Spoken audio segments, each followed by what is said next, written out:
'Twas a stylish congregation. You could see they'd been around. They had the biggest organ of any church in town.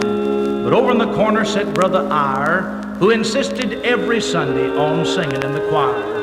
The choir stormed and blustered. Brother Eyre sang too slow, and he used the tunes in vogue 100 years ago. At last the storm cloud burst, and the church was told in fine that Brother Eyre must stop his singing, or the choir was going to resign.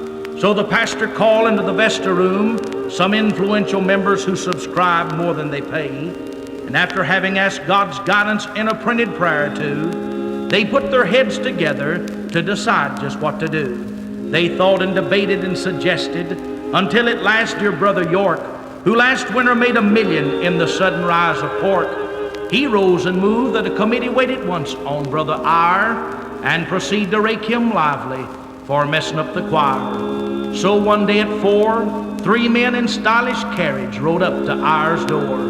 They found the choir's trouble sitting there in an old armchair, and the summer's golden sunbeams lay upon his snow-white hair. He was singing Rock of Ages in a voice soft and low, but the angels understood him, and that's all he cared to know. Said York, "We're here, dear brother, with the Vester's accusation, to discuss a little matter that affects the congregation. Now we don't want any singing except what we've bought. The newest tunes are all arranged, the old ones stand for naught. And so we've decided, are you listening, Brother Eyre? You must stop your singing, you're messing up our choir." The old man raised his head, a sign that he did hear, and on his cheek the 3 men caught the glitter of a tear. His feeble hands pushed back the locks as white as silky snow, and he answered the committee in a voice cracked and low. "I've sung the songs of David nearly 80 years," said he. "They've been my staff and comfort all along life's dreary way. I'm sorry I've disturbed the choir. I guess I'm doing wrong. But when my heart is filled with praise, I can't keep back a song. I wonder if beyond the tide that's breaking at my feet, in that far-off heavenly mansion where my master I shall meet, yes, I wonder if I try to sing the songs of God up higher, I wonder if they'll church me for singing in heaven's choir." The silence filled the room. The old man bowed his head.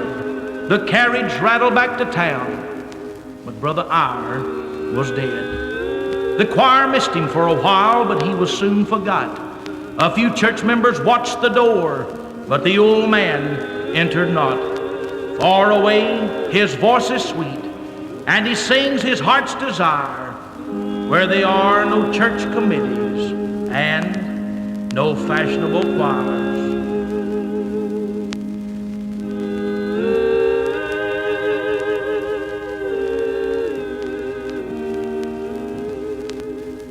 While I draw this fleeting breath, oh, let my